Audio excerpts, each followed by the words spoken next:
We're a little more than a week away from Halloween. And is there anything scarier than a trans person with colored hair?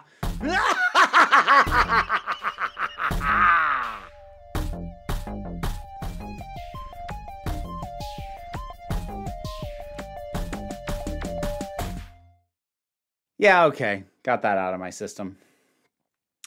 This is going to be a little bit of an odd topic, but one that I've also been thinking about for a while.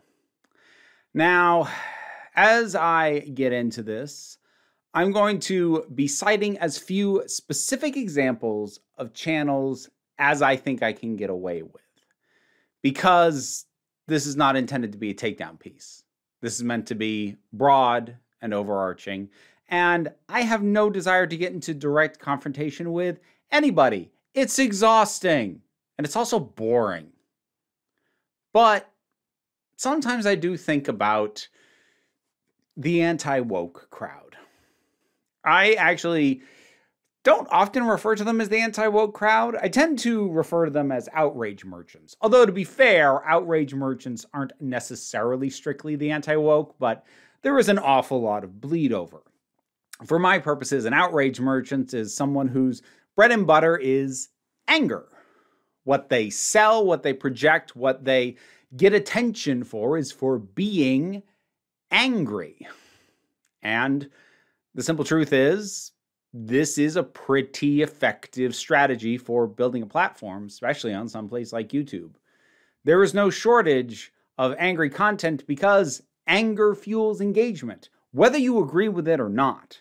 If you comment on it, even to debunk it, if you hit the dislike button, that is engagement. So being very angry and presenting a position that people will either enthusiastically embrace or angrily attack all leads to engagement. That's why YouTube, regardless of how its actual policies are laid out and what in theory it says it wants, it's why the algorithm boosts these people. They have high engagement, by and large. But as much as I find the existence of the anti-woke brigade on places like YouTube, TikTok, Twitter, they practically own Twitter at this point, literally, I can't help but feel a little bit sorry for them, as infuriating as I find them. And this has nothing to do with any position that they take on literally anything at any point. This is also part of why I don't intend to name any specific channels, at least until a little bit later when I have specific reason to do so. Because I don't feel bad for them because I agree with literally anything they say. And strictly speaking, what I'm about to say that I feel bad about them for, the reason, it's not, strictly speaking, unique to their kind of content. But I find myself thinking it more with them. It's the inability to change. And I'm not talking about like a pig-headedness refusal to admit that they're wrong about anything ever, but rather the fact that they're kind of trapped in their positions at this point. I need to explain what I mean by this. Well, first of all, let's acknowledge all this. If you couldn't guess already, I'm quite left-leaning. That having been said, as much as some people might decide to claim that I pander towards a leftist audience, I actually don't, at least not intentionally. There have been more than a few times where I have gone against the grain of what it is believed the woke left likes, or says is good, or is bolstering. Not in a harsh, this is crap because it's woke way, but because maybe, you know, this has some progressive ideas, but the story's crap. Or even the underlying themes kind of undermine themselves, or things like that. I approach things as authentically as I can because despite what you may think of me, whether you know my work prior to this or not, I don't come into anything that I talk about with a set agenda of what my conclusion is going to be. I've actually had some videos where I pointed out I went into this believing that I would talk about X and come to X conclusion, but coming to a completely different one. This happened a couple years ago when I did a video trying to tackle the question of whether or not inclusion is political. I assumed going into that, as I was looking into it and forming my thoughts, that I was going to come to the conclusion, no, it's not political. And instead, the conclusion was, well, yes, it is. But so was the deliberate absence of them, because everything's political. Inclusion is political, so is lack of inclusion. Anyway, my point was, I've had to come to a different final conclusion because that's when I looked into something, what I found led me somewhere that I didn't expect to go. But I let it lead me there because I wasn't coming in with a fixed thing. This is what my point must be. I've changed on things as I've looked into them, talked about them, worked my way through them. The thing about anti-woke content, if you've ever tried to engage with it, whether you like it or not, I think you need to kind of grant me it's really, really, really repetitive. It is hammering literally the exact same points over and over and over again. Whenever there is any minority group represented in literally anything, be it in front or behind the camera, you scream forced diversity and wokeism and anti-white racism and all this stuff. And it's the same script every time. There's no room for nuance. There's no room for, well, this is a case where the inclusion makes sense. They will always find something that they will rip into because the outrage is the point. The anger is what they are selling more than anything else. And anger towards a very specific type of person and a very specific type of thought. Now, why would I feel bad for people like that? Because it traps you. It's very easy if you are trying to make your living out of any kind of platform like YouTube to basically overfocus on the algorithm. Look for what gets you the most clicks, what gets you the most engagement, and keep doing that. Do it more, do it harder. I know that's easy to do because I don't do it. And I'm not trying to say that as a high and mighty thing. Like, let's be honest, part of the reason my channel is as small as it is, relatively speaking, given how long I've been on this damn platform, part of the reason is I ignore my algorithm metrics. Well, not fully, but I don't decide what I'm going to do based on them. Occasionally you'll be like, okay, maybe it's worth addressing this. Maybe I'll put more thought into it, but I'm still not going to make a video on something unless I actually have something to say about it. At least that's what I try to do. But if you are someone who really dives into your metrics, really looks at what gets me the engagement, what gives me the views, what gets me the clicks, what gets me the ad revenue, it's very hard to stop doing whatever that is. And again, that's true regardless of what your slant is, whether it's anti-woke or anything else. Like, if you've been around, you've probably seen occasions where creators have tried to pivot because they got tired of what they were doing. Trying to pivot your channel substantially when you are known for primarily one thing, that's hard to do no matter what you are doing. Demo reel. Doug Walker's project about aspiring film remakers that was meant to be his replacement for the nostalgia critic. Known for doing so well that... Is it possible to ratio a YouTube series? But I think going anti-woke traps you even more than any kind of analytics chasing on its own does. Because the audience that you are building, they're not there for you. Not as a person, not as a personality. They're there to get their opinions validated. Their pre-existing opinions about the things they hate. And your job is to tell them what they already believe is correct and to validate their anger. And if you stop doing that, they're going to leave you.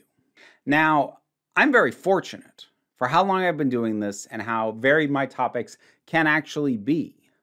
I have done everything from trope dissection, Doctor Who dives, explicitly talking politics in terms of LGBTQIA plus content. I've talked about YouTube drama, which I talk about as little as possible because honestly, the algorithm loves it when I do that, but I do not want that to become the focus of this channel, because if I were an algorithm chaser, it would have to become the focus of this channel.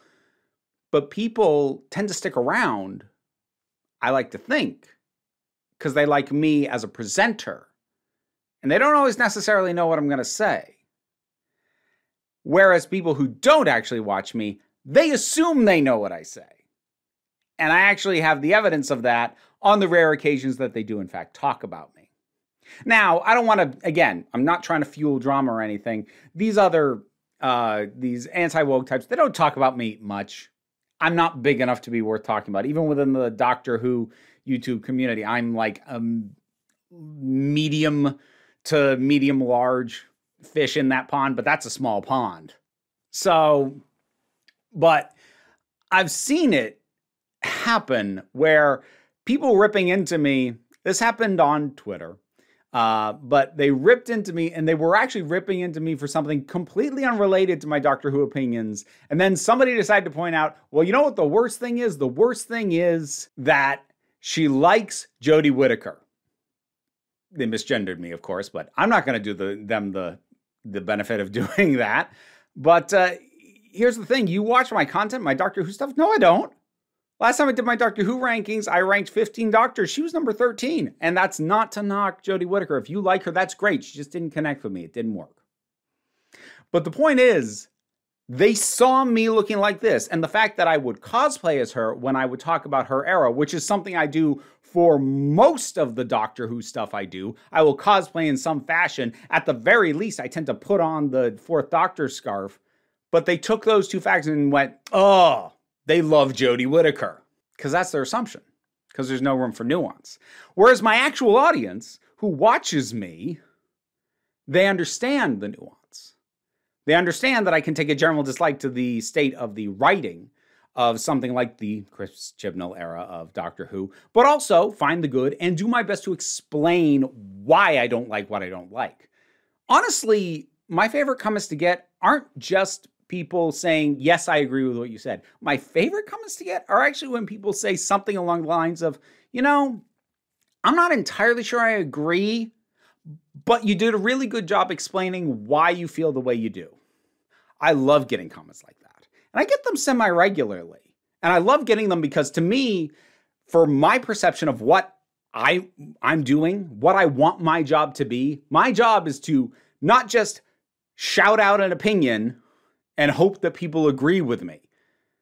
My job is to explain why I feel the way that I do, so that even if you don't agree with me, you can understand why I feel this way. Because I think there's still value in understanding why someone might have a different opinion to yours, as opposed to just saying, this bad, this good, isn't it so? Don't you agree? That's an echo chamber. But an echo chamber is what the anti-woke crowd gets caught in. Because these audiences, again, aren't there for the personalities. They're there for the messaging. And if the messaging stops being what they want, they leave. Even if the messaging hasn't actually changed, but they perceive it to have changed. And here, I'll cite someone who's most definitely not anti-woke, Stephanie Sterling of the Jimquisition fame. Now, this isn't really a disclosure thing, but just to be clear, I have talked with Stephanie before. She did me the massive favor of appearing in a video where I asked them questions about coming out on a YouTube channel that already had a large audience, and they were wonderful and speak to me, but she and I haven't actually talked since then, so like, we're not friends. I'm pretty sure they don't even remember my name. But regardless, and like, that's not even a knock. She's got ADHD, I've got ADHD, I get it. But the thing is that Stephanie Sterling has been saying the exact same stuff for a long time. They're a commentator on the state of the video game industry, primarily. They're also a wrestler, which is cool. I love the side hustles of YouTubers. Speaking as someone who has multiple in that way, especially creative endeavors like that. But anyway, coming back to it. I've been following Stephanie Sterling for a long time. Since back when they were on The Escapist. Actually, how I came to know her wasn't even through the Jimquisition, which is the thing they're most famous for, but instead, I got to know them through Movie Defense Force, where she would defend bad movies. My point is, I've been following them for a very long time, and they had a very large, they were getting near 1 million subscribers when they came out as trans femme, non-binary. The subscriber drop that they then suffered, which has been several 100,000 subscribers lost. It feels like only yesterday that we were celebrating our sub count dipping below 900,000, but here we are, another 100K in the hole. Now again, she's not even anti-woke, never has been, but what they were for a very long time was a male presenting loud, angry voice talking about video games. Now, while she herself was never right-wing, that is a presentation style that does tend to appeal to a right-wing audience. And they were tearing into the exact same corporations that most gamers wanted torn into. Not always for the same reasons they wanted them torn into, but she would do that. And she's kept doing that. But she's lost the subscribers anyways.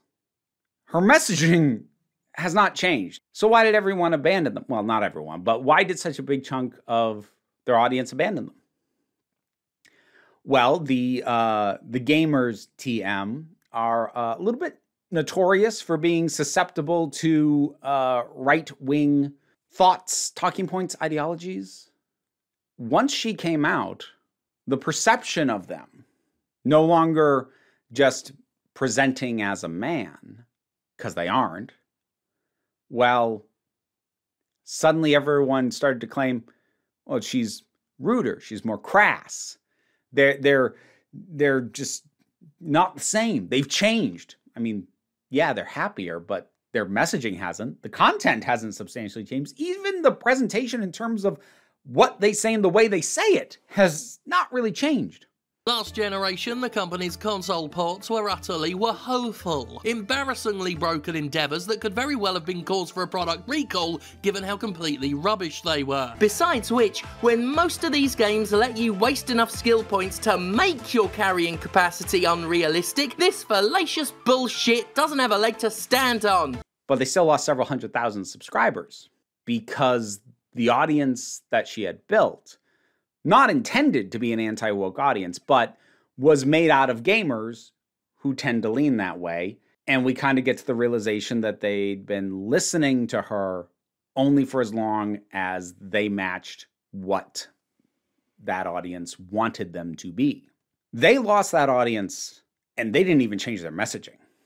What do you think would happen to these anti-woke crowds if they actually changed their messaging? Why would any of their existing audience listen to them? And more to the point, why would the other side ever take them? This is where we really start to get into it. Because on the anti-woke side of things, there is actually a very popular sort of subset of anti-woke creators. People who kind of burst onto the scene with why I left the left. People who are, or at least claim to be, oftentimes they're young enough that trying to verify what their earlier ideology is difficult. But they will claim to have previously been leftist, but have since been red-pilled or otherwise abandoned leftist thinking. Now, this is a very, very popular, that's a very fast track to instant recognition within the anti-woke crowds. If you are part of any marginalized group, on top of that, oh, almost instant superstar. If you are a woman, if you are black, if you are gay, if you are any of the things that are generally perceived by the majority of the anti-woke creators and their audience to be the people that are meant to be woke, and you're saying, no, wokeness bad, actually, oh, they love you. They will boost you so fast. There isn't an equivalent on the other side. There isn't an equivalent of why I left the right being a fast track to popularity within leftist spaces. Because within leftist spaces, there tends to be a high degree of skepticism. If somebody has a past of deeply regressive, harmful, conservative thought.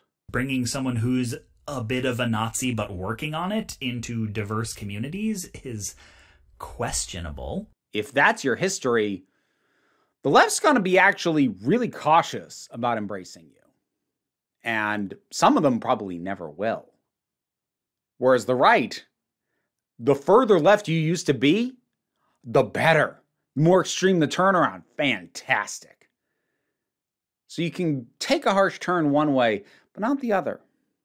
And there's actually a case study for this. This is one of the few people I'm going to mention in specific now. Boy.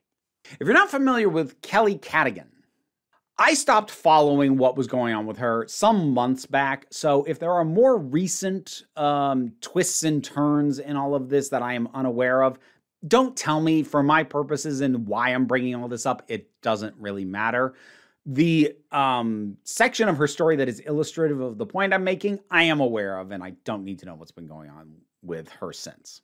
Kelly Cadigan kind of blew up on TikTok as one of those why I left the left types. In specific, she's a trans woman who is speaking out against trans-affirming healthcare for young people.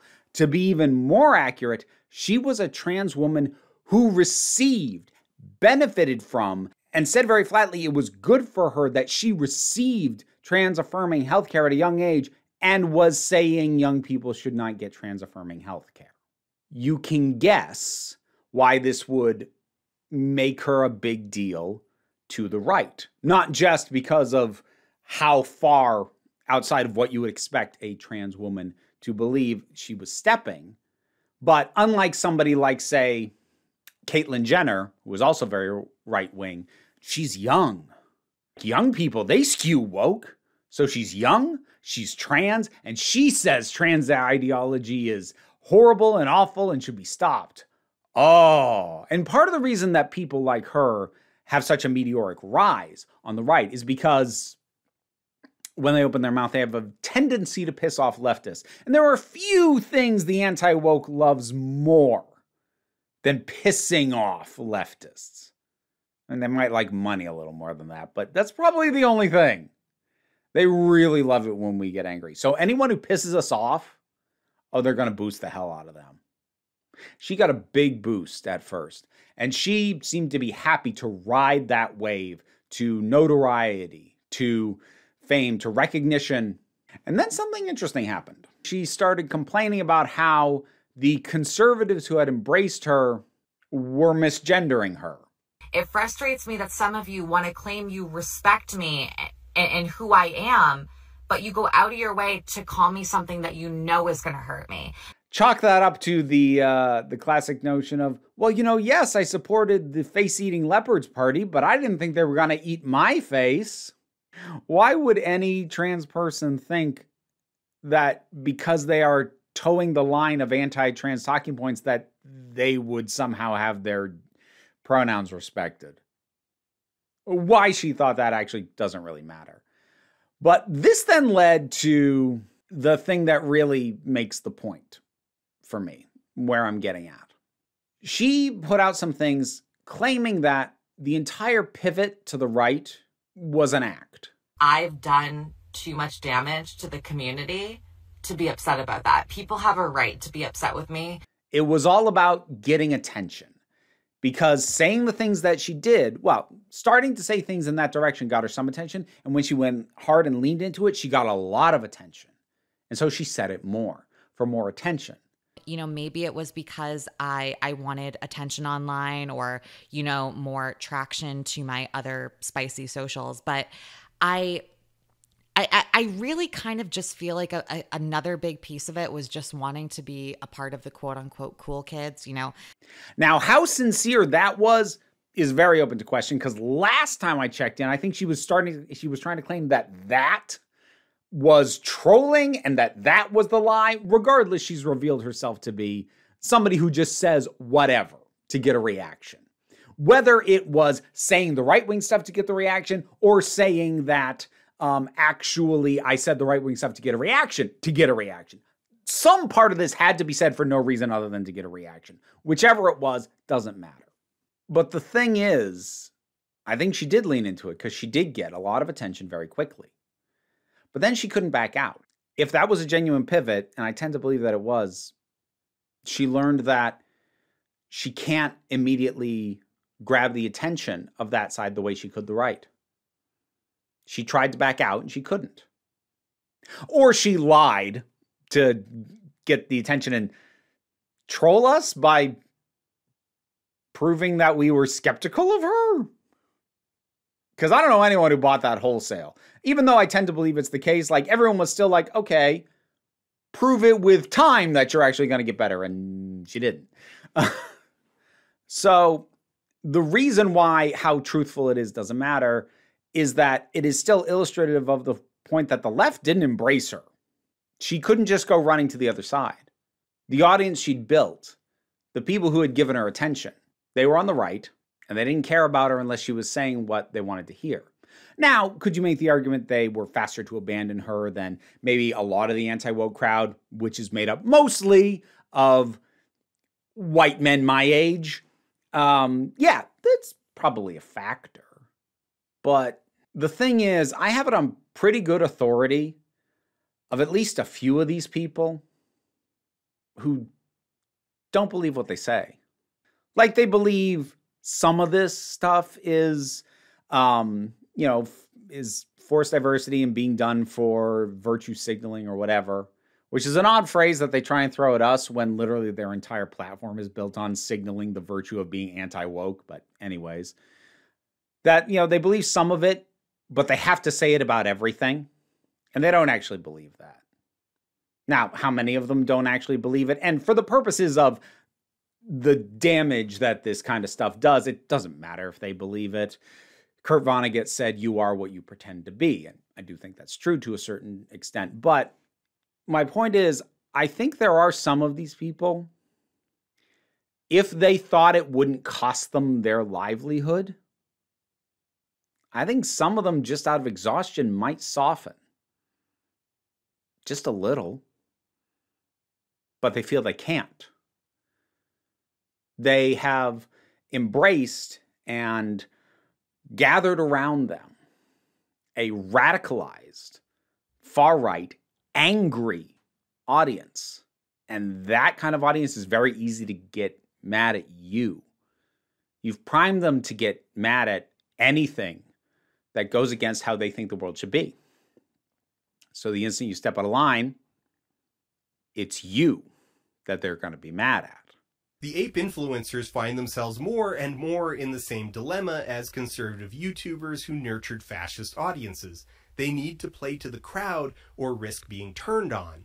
And that's why I feel bad, a little bit. I feel bad for anybody who feels trapped by their work, who feels trapped by something that ideally they started doing because they had at least some degree of passion for this kind of work, if not the very specific thing that they were doing. So I feel bad for them to the same extent that I feel bad for anybody working in animation who's trapped, just hunched over a drawing tablet and just doing this background character over and over and over again and feeling unfulfilled in doing so. But it's what pays the bills, so it's what they do. I feel bad for them insofar as they're trapped under the late capitalist system, same as the rest of us. That is the only extent to which I feel bad for them. But there is something to be said for feeling trapped by your audience. I'm very lucky because I don't. I very sincerely get to say what I actually think on here. To the point that I've confused people sometimes. I've had people come into my comments or responses to things and, oh, Bet Vera's gonna hate this because they said this in the past, and then it turns out, no, actually, I'm okay with that, and here's the nuance as to why I feel this is more acceptable than that. I don't have to walk a hard line. I'm not here to sell an ideology. I'm a person. I can have nuance. I can have contradiction even. Because people aren't machines. And contradictions, logical or emotional or otherwise, don't make my head explode. I'm not a robot. But when you have built your career to basically just be a machine that vomits out the exact same talking points video after video, week after week, I mean, I'm sure the paycheck is a salve on that. I personally have a hard time imagining being happy with that, though. And I wonder how many of them might do something different if they'd known where they were going to end up. All of them? No, definitely not. Some of them? Probably. Oh, well, what can you do? As I said, I've kind of been thinking about this for a little while, and I don't have a grand final point to make, but I just wanted to talk about this and get it off my chest. What are your thoughts on any of this? Try not to have it turn into an argument about any specific creators. I tried to avoid talking about specific people as much as I possibly could. Please do the same if you can help it, just because I don't need inter-fandom fights in my comments. They're exhausting to moderate. So if you can abide by that, whatever your thoughts are, drop something down in the comments. Let's talk about it. Patreon pays the bills, enables me to do this as my living. But don't worry too much about that. Like, share, subscribe. They also help. There's links to other things in my description. But what I really want you to remember is that you are beautiful. You are valid. You are loved. You are the council, and I am just running the meetings. And until next time, this council is adjourned. Time to thank some Patreon backers, and in the spirit of October, I'd like to thank Robin Moore, Zubin Lutfullah, Goddess Alita, Turok, The Thing That Goes Doink in the Anime, Ruth, Oliver B., Solitary Pictures, Ulrich Bogdan, Melinda Walters, Jen, Auntie Kate 808, Becky Sparks, Fernobulax the Poodle, Robin Powell, Tracy Scrabbit, Angry Casperl, Dave Hall, and Rosalind Bennett. Thank you for your assistance. I don't know, I might try theming the shoutouts in the future. I don't know, we'll see. Thank you.